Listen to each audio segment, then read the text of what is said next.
Hai murid-murid semua, ni Puan Ang sekali lagi ingin berbincang tentang contoh jawapan yang perlu kita sertakan dalam peperiksaan SPM. Okey, kalau murid-murid perasan pada tahun lepas cikgu ada muat naik beberapa spot soalan novel untuk tahun 2019 dan sebenarnya dua-dua soalan iaitu latar tempat dan juga peristiwa yang boleh jadikan contoh teladan sememangnya cikgu sediakan jawapannya dalam saluran YouTube cikgu ni. Jadi tahun ini kita akan cuba lagi untuk membuat ramalan berdasarkan analisis. Sebenarnya dalam video cikgu, saluran YouTube cikgu juga telah sediakan analisis untuk novel ini. Begitu juga dengan kemahiran bahasa dan juga untuk antologi. Okey, jadi kalau berkelapangan anda boleh pergi tonton dan kita teruskan dengan salah satu soalan ramalan tahun ni. Kalau ikutkan analisis kita, tema cikgu telah sediakan jawapan untuk anda dalam playlist spot novel 2020. Jadi sekarang ini cikgu akan teruskan dengan teknik penceritaan tirani. Baiklah, untuk memulakan bahagian jawapan novel, kita perlu mulakan dengan bahagian kelabu, iaitu berdasarkan novel Tirani karya Beb Sabaria. Teknik yang terdapat dalam novel ini ialah teknik imbas kembali. Maka yang warna merah ini ialah isi kita, iaitu imbas kembali.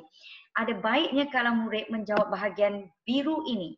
Bahagian biru ialah penerangan tentang teknik imbas kembali, iaitu teknik ini menggambarkan watak dalam cerita ini terkenang akan peristiwa-peristiwa atau kejadian yang telah berlaku sebelum ini. Maka ini ialah kata kunci.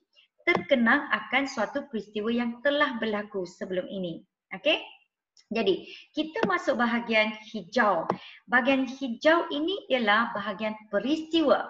Okey, contoh peristiwa yang menjelaskan penggunaan imbas kembali ini. Wahidah, mesti ada watak. Siapa? Terkenang akan peristiwa lama. Beri perhatian. Kalaulah bahagian ini tiada, maka kamu akan kehilangan markah. Ya, untuk teknik imbas kembali. Dalam bukti, ayat bukti ini kita mesti sebut frasa ini. Terkenang akan peristiwa lama apabila kain sarung birunya telah terbelah sehingga para seperti Cheong Sam kerana mengejar rakan-rakan sekolahnya yang selalu mengejeknya berhidung pesek. Okey, jadi kalau dengan begini maka anda akan berjaya dapat markah. Okey, di sini 1 dan di sini 1 dengan adanya watak dengan kata kunci, okey, dan cerita. Okey, anda akan dapat markah penuh 2. Dan sebenarnya bahagian ini ada kalanya akan diperuntukkan 3 markah. Okey, maknanya kalau begitu ini ialah 1,5 dan sini ialah 1,5. Okey, markahnya 3. Kerana dalam soalan ini ada kalanya soalan akan minta 2 teknik penceritaan. Ya, jadi pembahagian markah gitu berdasarkan soalan. Okey, ikut kesesuaian soalan lah. Alright. Kalaulah diminta 3 maka anda berikan 3. Kita teruskan dengan teknik yang kedua. Teknik plot yang kedua. Ingat, teknik plot dengan teknik penceritaan tu sama. Teknik plot yang kedua ialah teknik imbas kembali. Okey, teknik imbas kembali. Jadi, penerangan tentang teknik ini ialah apa? Bahagian biru ni.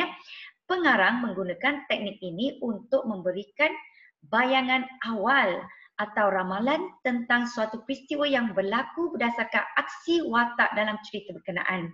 Maka di sini, kalaulah imbas kembali itu ialah terkenang akan peristiwa lama, maka imbas muka ialah bayangan atau ramalan tentang peristiwa yang akan berlaku. Okey, maaf di sini saya rasa kalau kita letak peristiwa yang akan berlaku. Okey, peristiwa yang akan atau bakal berlaku berdasarkan aksi watak dan cerita berkenaan. Okey, untuk bahagian hijau ini ialah contoh peristiwa.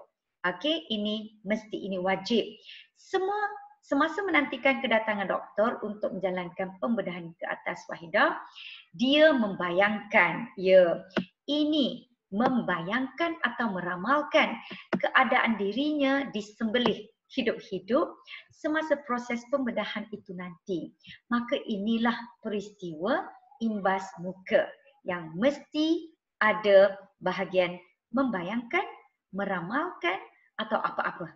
Okey, perkataan yang membuktikan bahawa watak itu mengagap sesuatu akan berlaku. Okey, untuk teknik yang ketiga ialah teknik plot yang ketiga, teknik suspense.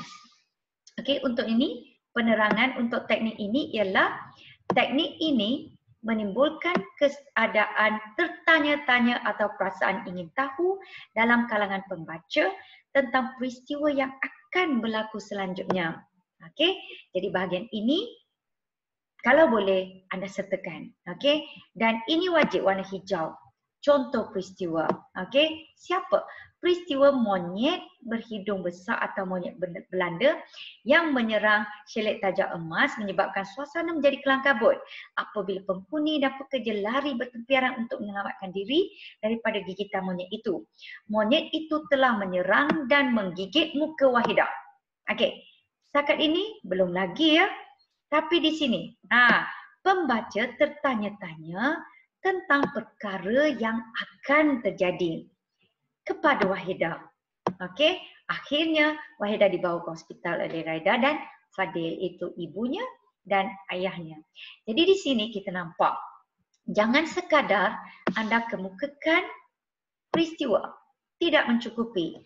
Tapi kita perlu selitkan pembaca tertanya-tanya perkara yang berlaku pada Wahidah. Okey, cikgu berharap dengan penerangan ini anda faham dan seterusnya. Teknik seterusnya sebenarnya kalaulah diminta 2, cikgu cadangkan beri 3. Kalau minta 3, soalan minta 3, kita jelaskan untuk lebih banyak, beri 4.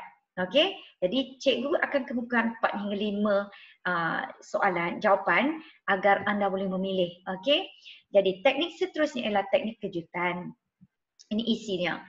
Penerangan teknik ini ialah teknik ini melibatkan perubahan dalam urutan cerita yang berlaku secara tiba-tiba tanpa diduga oleh pembaca.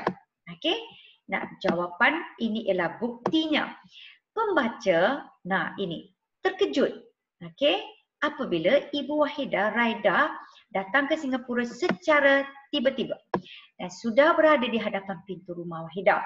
Sedangkan pada awal cerita, Ibu Wahidah tidak bersetuju dengan hasrat Wahidah itu. Okey, jadi ini peristiwanya ada dan anda perlu sertakan, iaitu perasaan terkejut ataupun sesuatu perkara yang tidak diduga oleh pembaca. Jadi di sini perkataan pembaca mesti ada. Sama seperti ini. Okey, tadi teknik suspense kita perlu sebut pembaca. Okey, jadi cikgu harap anda faham dan seterusnya monolog. Teknik monolog juga digunakan oleh pengarang. Monolog ialah apa? Ini ialah penerangan ya pada teknik iaitu bisikan hati atau pengucapan batin sesuatu watak. Wahidah bermonolog ketika teruja dan seronok untuk melakukan pembedahan plastik pada wajahnya. Wahidah berbisik dalam hati, sekali lagi berbisik dalam hati bahawa kalau boleh hendak menjalani pembedahan plastik sekarang juga. Jadi itulah antara 5 isi, cadangan isi yang cikgu dapat kemukakan pada hari ini. Jadi cikgu berharap anda ingat bahagian teknik penceritaan atau teknik plot perkara yang sama perlu ada isi iaitu teknik apa, kemudian jelaskan ciri teknik tersebut dan seterusnya dalam ayat bukti anda perlu beri kata kunci yang diperlukan untuk pemberian markah. Jadi cikgu berharap anda dapat manfaat dan ikuti video cikgu yang seterusnya untuk masa depan supaya kita dapat cemerlang dalam novel. Sekian, terima kasih.